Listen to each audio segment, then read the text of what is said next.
So guys, तुम्हाला तर माहीतच असेल दत्त जयंतीनिमित्त मी आलेले आहे आदूच्या मामाच्या इथे आणि खूप दिवसानंतर आम्ही तिघी बहिणी एकत्र आलेलो होतो. तर बघा, अशा प्रकारे एकदम छान अशा चिंचा खाल्ल्या. त्यानंतर आम्हाला जायचं होतं गुलाबाच्या बागेमध्ये. तर बघा, आपल्या गुलाबाला किती सुंदर असे गुलाब आलेले होते. तर बघा, अशा प्रकारे एकमेकींना गुलाब लावले.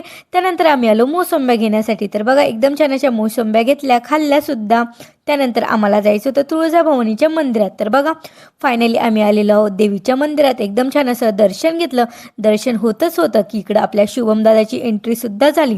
त्यानंतर आम्हाला जायचं होतं शेतामध्ये राऊंड मारायला. तर बघा, या प्रकारे आम्ही आलो शेतामध्ये. त्यानंतर सर्वजण लग्नाला गेले होते. घरी होतो फक्त आम्ही तिघी. तर आम्ही तिघीने मिळून एकदम छान असे नूडल्स बनवले. तर बघा, एक एक जणीने एक एक काम केलं. त्यानंतर एकदम छान असे नूडल्स बनवले, खाल्लेसुद्धा. त्यानंतर सोनूदादाने आणलेली होती पाणीपुरी. तर एकदम छान अशी पाणीपुरीसुद्धा खाल्ली. तर चला, इथेच भेटूया पुन्हा एका नवीन व्लॉगसोबत. तोपर्यंत बाय बाय.